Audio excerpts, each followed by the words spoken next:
The American poet Walt Whitman greatly admired Abraham Lincoln, the 16th President of the United States, and was deeply affected by his assassination, writing several poems as elegies and giving a series of lectures on Lincoln.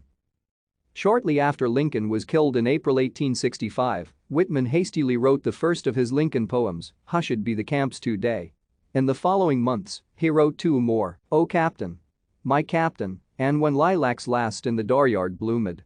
Both appeared in his collection sequel to Drum Taps later that year.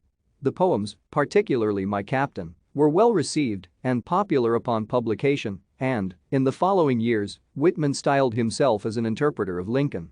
In 1871, his fourth poem on Lincoln, "This Dust Was Once the Man," was published, and the four were grouped together as the President Lincoln's Burial Hymn Cluster in Passage to India.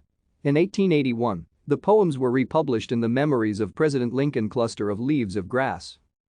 From 1879 to 1890, Whitman's lectures on Lincoln's assassination bolstered the poet's own reputation and that of his poems. Thank you for watching. Like and subscribe if you would like to view more of our videos. Have a nice day.